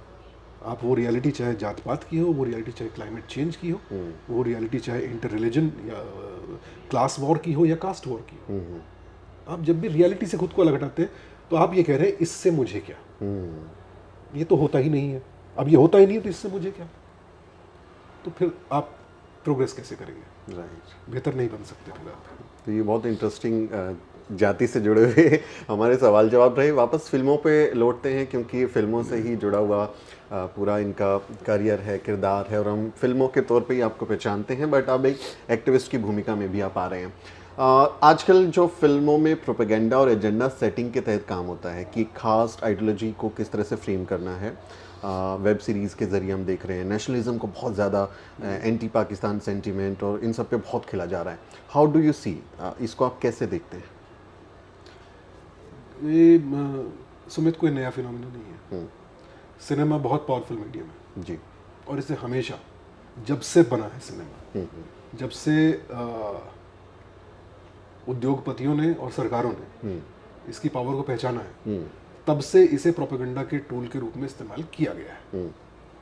चाहे स्टालिन के टाइम पे हो, ठीक है ना, चाहे कोरिया में हो, चाहे अमेरिका में हो, चाहे नाजीज के टाइम में हो, या अब यहाँ हो, कितने लंबे समय तक हम अमेरिका की हॉलीवुड की फिल्में देखते थे, तो वहाँ लगता था, और वहाँ की जो आर्मी, अरे ये बड़ी बड़ी बंदूकें हैं और ये बड़े बड़े बाइसेप्स, मतलब सिक्स पैक से नीचे तो है ही नहीं। अमेरिका की मिलिट्री मतलब रैम्बो और श्वार्ज़नेगर, और देखो पूरी दुनिया को बचाते हैं वो। जब देखो पूरी दुनिया में विपत्ति आती है तो हॉलीवुड की आर्मी, अमेरिका की आर्मी खड़ी हो जाती है। बट देन धीरे धीरे वहीं से थिन रेड लाइन और इस तरह की मूवीज भी आई कि भैया आपने वियतनाम में जाकर के क्या किया। धीरे धीरे इक्का दुक्का आवाज़ों के साथ साथ। बट हाँ, ये विशेषता है उस समाज की कि उसने उन फिल्मों को रोका नहीं, या उन्हें बैन नहीं किया, या उसके लिए किसी ने थिएटर नहीं चलाया। तो प्रोपेगेंडा टूल की तरह अमेरिका भी इस्तेमाल करता है अपनी फिल्मों को, सब करते हैं। वही हमारे यहाँ हो रहा है, क्योंकि जब आपको सत्ता कायम रखनी होती है अपनी, और आपकी सत्ता, जब सत्ता का कोई ठोस आधार नहीं होता, प्रोपेगेंडा तो तभी करना पड़ता है भाई। अगर वास्तविकता में आपकी जड़ें हैं तो फिर प्रोपेगेंडा की जरूरत क्या है, वो तो आपका काम बोलेगा। लेकिन जब सब हवा हवाई है तो फिर आपको प्रोपेगेंडा पर ही करना होता है। तो पिछले 9 साल से 8 साल से हिंदू खतरे में ही है भाई, और Pakistan is the biggest enemy. भले ही चाइना कुछ भी करके चला जाए, पाकिस्तान से नजर नहीं हटनी चाहिए। तो वो चल रहा है, तो उस पर वही फिल्में बन रही हैं, इस्तेमाल किया जा रहा है, लोग इस्तेमाल होने के लिए तैयार हैं, क्योंकि पैसा बहाया जा रहा है। तो जो लोग बैठे ही हैं पैसा कमाने के लिए कि भाई आप सब्जेक्ट कोई भी लाओ, हमारी आइडियोलॉजी नहीं है, मौका परस्त है, जब जिसकी आइडियोलॉजी होगी, जो पैसे देगा वो आइडियोलॉजी हमारी, बात खत्म हो गई। तो उस पर आपकी हर तरह की फिल्में बनेंगी। जो जो प्रोपेगेंडा करवाना है करवा लो भाई, जो आंकड़े निकलवाने हैं निकलवा लो। दिखा दो कि केरल में 32,000 लड़कियां जो हैं आईसिस की शिकार हो गई। भाई कहाँ पे है, कौन से उसमें है, क्या फर्क पड़ता है? बोल दो न्यूज़ में अर्बन नक्सल, टुकड़े टुकड़े गैंग, आरटीआई डाल लो होम मिनिस्ट्री से, संसद में बोलते नहीं, इस तरह का तो कोई टर्म ही नहीं है हमारे यहाँ। लव जिहाद पे कानून ले आओ हर स्टेट में, लेकिन जब आरटीआई डालो बोलेंगे लव जिहाद तो लॉ में डिफाइंड ही नहीं, एक भी केस नहीं मिला है, डिफाइंड ही नहीं है। केस तो तब मिलेगा ना जब लॉ डिफाइंड होगा। जब टर्म हमारे लीगल सिस्टम में डिफाइंड ही नहीं है तो केस कहाँ से? सो आप जब वास्तविकता में आपकी जड़ें ही नहीं है, हवा हवाई है, तो प्रोपेगेंडा भी चलेगा। और प्रोपेगेंडा के लिए पैसे चाहिए होते हैं, पैसों की कोई कमी है नहीं। पैसा चाहने वालों की कमी नहीं है, देने वालों की कमी नहीं है। तो नफरत का कारोबार खूब चल रहा है, बढ़िया कारोबार है भाई। फिलहाल नफरत पे चल रहा है, नफरत पे चल रहा है। लेकिन इसमें जैसे आप जैसे जो लोग हैं जो आवाज़ उठा रहे हैं अपना, उनको लगता है कि ये चीज़ें सही नहीं हो रही हैं, हमको बोलना चाहिए, क्या इससे इंडस्ट्री में काम मिलने में और जो भी फिल्में या शो मिलते हैं उसको मिलने में कुछ कमी आई है? क्या इसका असर पड़ रहा है कि अब अगर आइडियोलॉजिकल सपोर्ट आप एक तरह की विचारधारा पे नहीं दे रहे हैं तो इंडस्ट्री में सर्वाइव करना या काम मिलना मुश्किल हो गया? पता नहीं यार, इस बारे में मतलब मैं I am the wrong person to ask this question, क्योंकि मैंने हमेशा से बड़ा कम काम किया है। और ऐसा है भी, कभी ऐसा हुआ भी नहीं कि मेरे घर के बाहर प्रोड्यूसर लाइन लगे खड़े थे। ऐसा तो फेज कभी आया नहीं लाइफ में। तो ना कभी मुझे भरपूर काम मिलता था, ना मैंने कभी भरपूर काम किया। चुनिंदा काम किया करता था, दाल रोटी खर्चा चल जाया करता था। वो अभी भी चल रहा है। कभी कभी बीच में लंबा संडे आता है, तो पहले भी आया करता था, अब भी आता है। तो मुझे नहीं एक्चुअली पता कि मुझ पर कितनी मार पड़ी है इसकी या नहीं पड़ी है। तो मेरे पहले भी उसी क्लास में था, अभी भी उसी क्लास में हूँ भाई। बट एक्सपीरियंसेस तो हैं, सिंटा से आपको जाना पड़ा, आपको सावधान इंडिया से जाना पड़ा। दैट्स ओके, मैं उसको इतनी बड़ी चीज़ के रूप में देखता नहीं यार। जो चीज़ होनी होती है वो हो जाती है, दैट्स ओके। सावधान इंडिया चला भी तो बहुत टाइम भाई। अब अगर निकाल दिया गया 8 साल बाद या 7 साल बाद, तो मैं उसके पिछले 7 साल कैसे भूल जाऊँ? 7 साल किया भी तो जी, है ना। तो ठीक है, अब कोई प्रूफ नहीं है मेरे पास कि आपने मुझे क्यों निकाला। फेयर इनफ, ठीक है। तो उससे पहले जितना खर्चा था उस पर खर्चा चल रहा है। तो सिंटा से भी मतलब मुझे जाना ही था। अब इत्तेफाकन देखो, सच बात यह है कि सावधान बहुत लंबे अरसे तक कर चुका था जी, और उससे बाहर निकलना चाहिए था मुझे। एंड पीछे मुड़ के देखता हूँ तो अच्छा ही हुआ, क्योंकि मैं तकरीबन एक्टिंग करना छोड़ दिया था। सावधान का टैग हटा तो वापस वेब सीरीज और इन सब लोगों ने बुलाना शुरू किया। तो फिर एक्टिंग करना शुरू किया वापस, तो रियलाइज है कि अच्छा भाई यही तो करने आया था। सिंटा में 5 साल दे चुका था, मुझे वैसे ही जाना था, अगला इलेक्शन में नहीं लड़ने वाला था भाई। लॉकडाउन आ गया तो इलेक्शंस नहीं हुए हमारे, तो मैं थोड़े दिन तक रहा जब तक लोगों की मदद करनी थी, डोनेशंस वगैरह आ रहे थे, फिर मैं चला गया, आगे अपनी ज़िंदगी जीनी है। तो ठीक है, वो मैं उतने बड़े इवेंट के रूप में नहीं देखता हूँ इन चीज़ों को, part and parcel of life है। हाँ, उसके पीछे ये वजह रही होगी तो होगी भाई, क्या करें। अब उस पर बैठ करके ज़्यादा विचार करना कि इस वजह से ये किया गया, तो फिर आई थिंक खुद को ज़्यादा बहुत सीरियसली लेने वाली बात हो जाती है। मैं इतनी बड़ी मशीनरी में कील भी नहीं हूँ यार। जब आप एक सोशल चेंज की बात करते हैं या पूरे सोशल चक्र की बात करते हैं जी, मैं तो एक कील भी नहीं हूँ यार। सो इस कील की नोक क्यों टूट गई? अब ये कील अगर इसी पे जिंदगी गुजार दे तो फिर तो यार जिंदगी बर्बाद है उस कील की, किसी लायक नहीं है वो। कील है तो नोक टूटेगी, मशीनरी चल रही है। क्या बात है। ये बहुत ही मतलब हम सबको सीखने वाली बात है कि जो होता रहे, हम अपना काम करते रहेंगे। That's all you can do. Right, आपका जो अकीदा है, जो विश्वास है, आप उस पर चलते रहिए। अच्छा बुरा अपने आप जो होता है वो तो होता रहेगा और वैसे भी होगा। वैसे भी होता रहेगा। आपकी जो फिल्म इंडस्ट्री में और टीवी इंडस्ट्री में जो अभी तक का सफ़र है, are you happy with the journey, और अभी कुछ लगता है कि नहीं अभी मेरे को ये काम करना था? I am asking about the career and acting wise. या उसमें मुझे अभी तक वो चीज़ नहीं मिली है जिसकी मुझे चाहत है? हाँ बिल्कुल, वो भूख तो है भाई, अभी भी है। बीच में स्ट्रीमिंग प्लेटफॉर्म्स से पहले, वेब सीरीज़ वगैरह से पहले ये था कि बड़ा फिल्मों में अगर आप या तो ए ग्रेड में पहुंच जाए, बड़े सुपरस्टार हो, तो फिर आपको अपनी मर्जी का काम मिलता है। नहीं है तो फिर आपके पास वही था, टेलीविजन में डेली सोप कीजिए। मैंने भी किया जी। थैंकफुली। सावधान इंडिया आ गया तो मुझे डेली सोप नहीं करने पड़े, तो अच्छा गुजारा चल रहा था। लेकिन सावधान जब खत्म हुआ तो अगर ओटीटी प्लेटफॉर्म्स नहीं होते तो फिर मैं बड़ी बड़ी अजीब स्थिति में होता। फिर वापस या तो डेली सोप करो जहाँ मज़ा नहीं आता है बतौर एक्टर यार। ओके, सिंपल सी बात है, डेली सोप खर्चे के लिए करते हैं आप। सो ओटीटी प्लेटफॉर्म्स से काफ़ी सेटिस्फैक्शन मिला, बहुत अच्छे अच्छे रोल मिले। लेकिन अब फिर लालच और बढ़ जाता है। आप देखते हैं जब अपने साथ के और लोगों को, यार वो तो और भी अच्छे अच्छे रोल कर रहे हैं, तो फिर अरे भाई ये रोल तो मैं भी कर सकता हूँ, और बड़े रोल मुझे भी मिलने चाहिए, मैं कर सकता हूँ, आजमाना चाहता हूँ खुद को। तो वो भूख रहनी चाहिए एक कलाकार में, लालच कह लो, भूख कह लो, खुद को और बेहतर साबित करने की कोशिश, वो तो अब तक है भाई। और जिस दिन नहीं होगी उस दिन शायद मैं काम करना बंद कर दूंगा, तो फिर फ़ायदा क्या?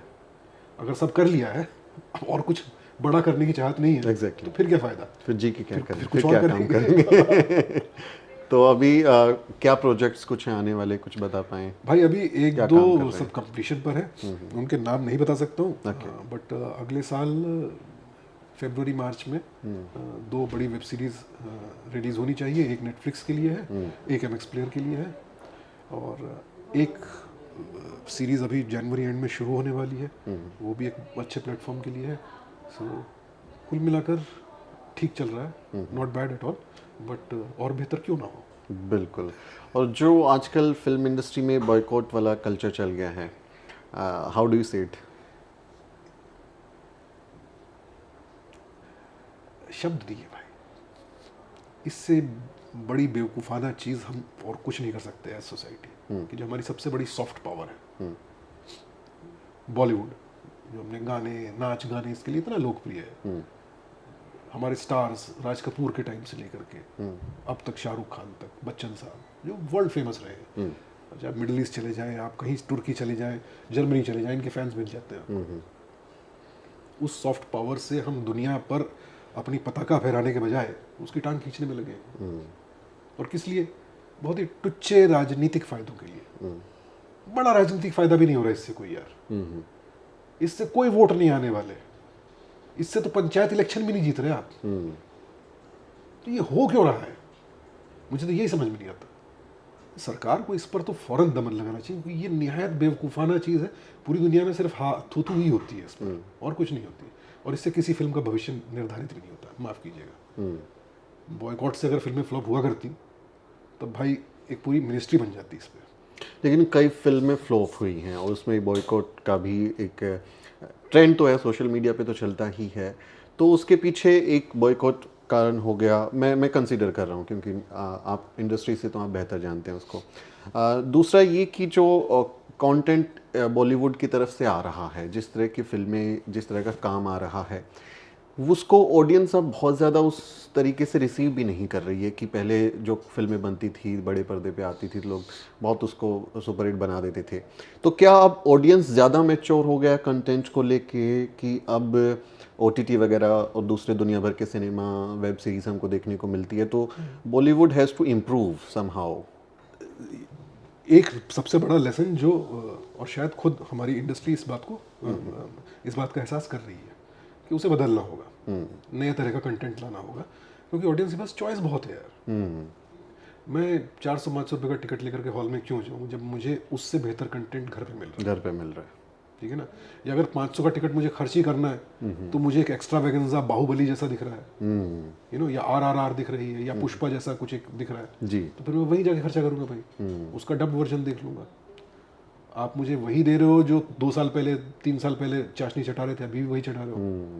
तो इसमें बॉलीवुड, हमारे बॉलीवुड या जो भी टर्म यूज़ करना चाहे, हिंदी फिल्म इंडस्ट्री, हमें मैच्योर होने की ज़रूरत है। होना पड़ेगा, हो जाएंगे। बॉयकॉट का यार, I really don't think it works. Okay. I really don't think so. Brahmastra के टाइम भी बॉयकॉट खूब हुआ था ना, 200 करोड़ का बिजनेस कर ही लिया ना। पर्सनली चाहे आपको फिल्म पसंद हो या ना हो, मैंने भी देखी अपने बेटे के साथ, मुझे ऐसी कोई महान फिल्म नहीं लगी, बट बॉयकॉट के बावजूद 200 करोड़ कर लिया उसने, जबकि ऐसी कोई महान फिल्म नहीं है। तो फिर काहे का बॉयकॉट और क्या कुछ। अगर फिल्म में ही दम नहीं होगा तो फिर आप बॉयकॉट वाले फिर बोले हमारी वजह से फ्लॉप हुई। तो भाई जो हिट हो गई, आपके होते हुए भी हिट क्यों हो गई, फिर ये बताओ। सो वही उन्हें खामखा भाव देने वाली बात है ये। इनकी वजह से ना कोई फिल्म हिट होती है ना फ्लॉप होती है। वरना अगर राइट विंग आइडियोलॉजी की बात होती तो फिर कश्मीर फाइल्स के साथ साथ तो हर राइट विंग आइडियोलॉजी वाली फिल्म सुपरहिट होनी चाहिए। और अभी तो हाल में बहुत कुछ आया है उस तरह का, है ना। तो फिर बाकी की फ्लॉप हो गई। सो जब पैसा खर्च करने की बात आती है ना भाई, तो इंसान सबसे समझदारी का काम करता है। फिर वो राइट विंग लेफ्ट विंग सब भूल जाता है, क्योंकि हार्ड अर्न मनी है, अपनी जेब से पैसा जा रहा है, टिकट खरीदना पड़ता है। तकलीफ दोनों तरफ है, बस एक्सेप्ट नहीं कर रहे लोग। बहुत अच्छा लग रहा है बातचीत करके, मन कर रहा है हम बातें करते जाएं, लेकिन एक समय है, सर भी तबीयत उनकी थोड़ी ठीक नहीं है, गले आप सब देख रहे होंगे कि आवाज़ जो हम दमदार याद रखते हैं उससे थोड़ा सा कमी है, लेकिन कभी फिर उस पर बात होगी। तो मैं कुछ आखिरी सवाल ले रहा हूँ सर, क्लोजअप करेंगे। एक्टिंग तो आप करते ही हैं, हम सब उसके तारीफ करते हैं। अभी आप जो है राहुल गांधी की भारत यात्रा में गए थे, भारत जोड़ो यात्रा, और उसके बाद कह रहे हैं कि आप तो राजनीति में आने वाले, कांग्रेस ज्वाइन करने वाले, क्या ये सही है? नहीं भाई, फिलहाल तो नहीं। हाँ, मैं कभी राजनीति में आऊँगा, हो सकता है, नेवर से नेवर। जिंदगी में कभी भी कुछ भी हो सकता है। फिलहाल कोई ऐसा वो नहीं है इसमें, ये मेरे राजनीति के लिए गया भी नहीं था। लग रहा था कुछ अच्छा हो रहा है, जाने का मन था। एक कुछ लोगों को जानता हूँ, उन्होंने पूछा आप आएंगे, आई वाज डाउटफुल। मैंने कहा फिर पॉलिटिकल रैली है, पॉलिटिकल रैली में जाऊँ नहीं जाऊँ। बट फिर ये भी लगा कि एक्चुअली देखें तो पॉलिटिकल रैली नहीं है। खुद भी तो वो सिर्फ ये नहीं कह रहा कि भाई कांग्रेस के ही लोग हैं, सबको बुला रहा है, तो चलो क्यों ना जाए। तो हुआ है, इससे ज़्यादा कुछ नहीं था, और जाके अच्छा लगा। एटलीस्ट सोशल मीडिया से बाहर निकल के थोड़ा धरातल पर लोगों से मिलने का, उन्हें देखने का मौका मिला। क्योंकि हम लोग भी अपने इको चैम्बर्स में चले जाते हैं ना सोशल मीडिया पे, कंफर्मेशन बायस एक जो हो जाता है, तो हमें लगता है बस यही दुनिया है और बस यही कुछ हो रहा है और यहीं पे क्रांति हो जाएगी। तो होता कुछ नहीं है, कुछ होता है, ऐसा नहीं कहूँगा कुछ भी नहीं होता, फर्क पड़ता है सोशल मीडिया से, बट इतना भी नहीं पड़ता। क्रांति ज़मीन पर ही होती है। तो सोशल मीडिया पे आपका, खासकर ट्विटर पे तो हम सब देखते रहते हैं, बहुत एक्टिव रहते हैं। ट्रोलिंग बहुत होती है, बहुत गालियाँ पड़ती हैं, बहुत उल्टा सीधा बोलते हैं। How do you see the trolling? आप उससे कैसे उबरते हैं, उस पर ध्यान देते हो कि नहीं देते? शुरू में उलझता था, नया था जब इसमें, उलझता था शुरू में कि अभी इसको जवाब देता हूँ, अब बताता हूँ मुझे से सत्यवादी पर तुमने कैसे आक्षेप लगाया, है ना। फिर हुआ, मैंने कहा भाई खुद को इतना सीरियसली मत लो, वरना कहीं नहीं पहुँचोगे, है ना। उसे खुशी मिल रही है, उसने बोल दिया, जिसने बोल दिया उसे ये भी नहीं पता मैंने वो देखा ही नहीं है, नहीं देखा, खत्म हो गई। मुझे जो सही लगा वो कह दिया। हाँ, आपने अगर प्रूव कर दिया कि मैंने किसी फॉल्स न्यूज़ को, फेक न्यूज़ को या फेक नैरेटिव को आगे बढ़ाया है, तो फिर माफ़ी भी मांग लो भाई, उसको डिलीट कर दो। शराफत उसी में है, इंसानियत भी उसमें। बट अदरवाइज आपने जब अकीदे से कोई बात कह दी और वो गलत नहीं है, तो कह दो और आगे बढ़ो। अब उसके इफेक्ट के लिए आप वेट करते रहोगे तो वो फिर पॉलिटिक्स है, फिर आप नेता बनना चाह रहे हो बार बार कि भाई विक्टिम कार्ड कितने खेलो। कितने फॉलोवर आए, कितने गए, मैं इसी अकाउंट पे क्यों अटक गया और इतने ही रिएक्शन आए, इस ट्वीट पर इतनी अच्छी बात और इतने ही लाइक आए। बट कभी आता नहीं, जैसे हम लोग कुछ जर्नलिस्टिक काम करते हैं तो बड़ा पढ़ लिख के कुछ लिखा, रिपोर्ट तैयार की, फिर कम चली तो हमको थोड़ी तकलीफ होती है यार, थोड़ा ज़्यादा चलना चाहिए भाई था। ह्यूमन नेचर है, हाँ। ह्यूमन नेचर है।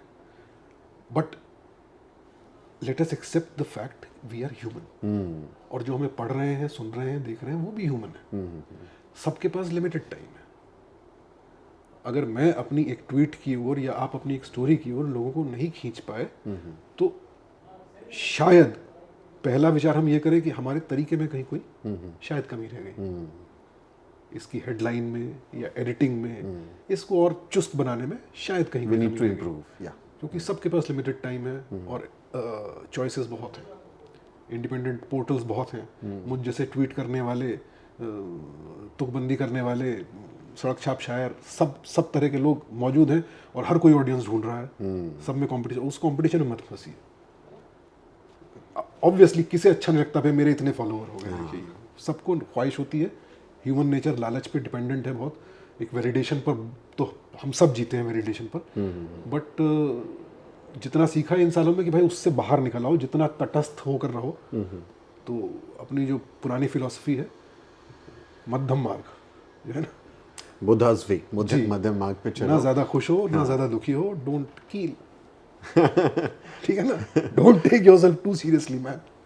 कील है, नोक टूटेगी, कील भी टूट जाएगी, मुड़ भी जाएगी, सीधा कर लेंगे। बट जब तक जितना भी जरा से भी बाकी है ना, आप कील बने रहिए, नोक वापस तराशी जा सकती है।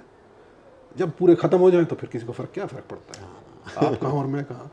क्या बात है। मुझे बहुत मज़ा आया बातचीत में। दूसरी बार हम इंटरव्यू कर रहे हैं, पहली बार ऑनलाइन था, इस बार हम फिजिकल मिल पाए तो बहुत अच्छा लगा। एक आखिरी सवाल ले रहा हूँ, हम क्लोजिंग के वक्त हैं। भारत में अब आजकल जो मीडिया है उसको आप कैसे देखते हैं, और उसके मुकाबले में जो कम्युनिटी जर्नलिज्म के तौर पे कुछ हमारे प्लेटफॉर्म्स उभरते हैं, दोनों को आप कैसे देखते हैं? मीडिया के नाम पर तो भाई फ्रैंकली अब कम्युनिटी जर्नलिज्म ही बचा है, या इंडिपेंडेंट पोर्टल्स कह लीजिए उनको, मोजो मोबाइल जर्नलिस्ट, वही बचे हैं।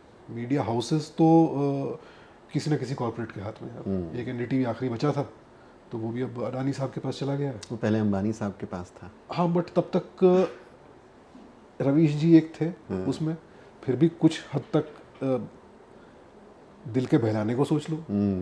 ये ख्याल अच्छा है। एक तो था, चलो इस पर थोड़ा थोड़ा नमक डाल करके, मिर्च डाल करके भरोसा कर लेते थे कि भाई चल इसमें थोड़ा इतना कम कर लो, इतनी बात ठीक है।